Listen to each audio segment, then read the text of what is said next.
Welcome to the Holistic Accountant Podcast. The aim of this podcast is to demonstrate how accountants must employ a holistic approach to help their clients maximise wealth.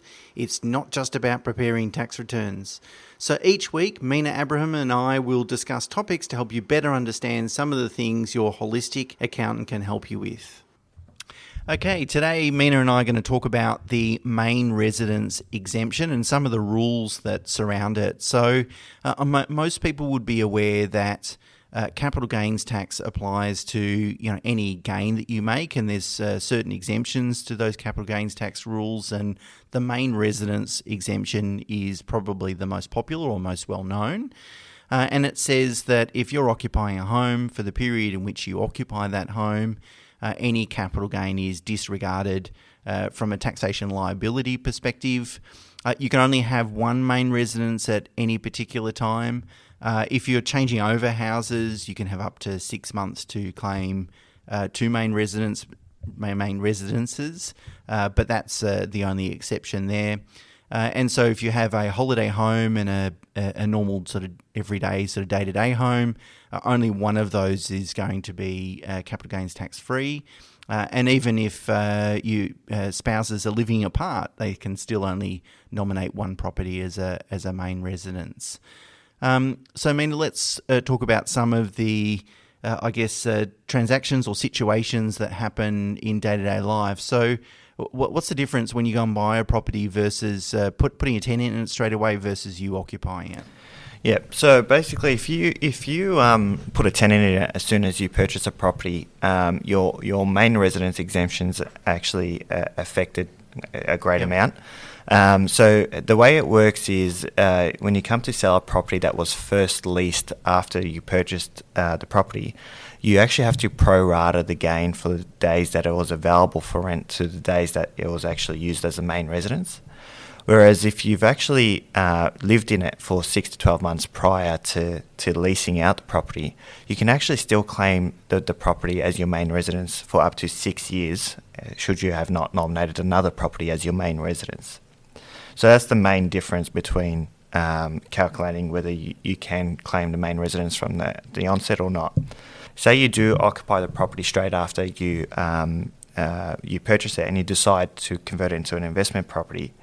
You can actually convert it or have a period of up to 6 years, as I mentioned before, where you can still claim the main residence exemption if you haven't nominated another property. Yep. However, if you've nominated another property within that 6-year time frame, you get an uplift of your cost base from the date that you've actually moved or made it an investment property. So, for example, if you've purchased a property, you've converted it to your investment property 3 years down the track, you'll get a market appraisal for what that property is worth at that point in time when it starts income producing, and that becomes your new cost base. It's not your purchase price. Yep. So just to summarise then, it's if you tenant the property immediately after buying it, then it's apportioned by number of days in which it's been an investment property versus it's been a home. Whereas if you occupy the property initially, it's when you first make that property available for let, so you move out, it's the market value of the property at that time that becomes your cost base. Is that right? That's right. And the 6-year rule means that you can continue to claim a property as your main residence, even if it's got a tenant in it, for up to 6 years. But what happens at the 6-year point?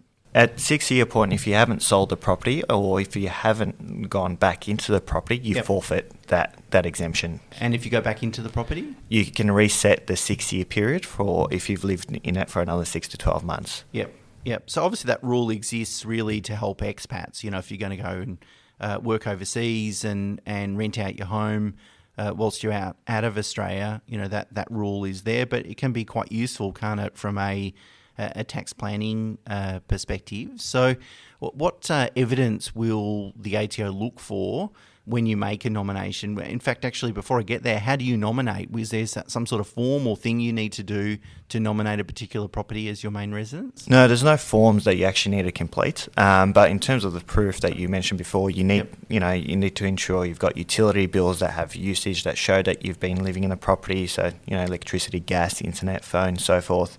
Electoral roll address is incredibly important as well.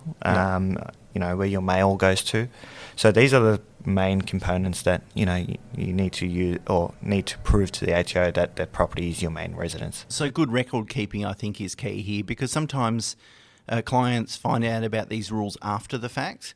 And then they've got to work out what was the property worth 5 years ago, or where are my utility bills, and no one keeps utility bills for 5 years, of course. So knowing about these rules and then having really good record keeping could be really valuable, because it helps you potentially minimise any capital gains tax liabilities. But of course, every situation is different as well. So I think there's not too many things in life that are tax-free, and certainly owning your home is one of those.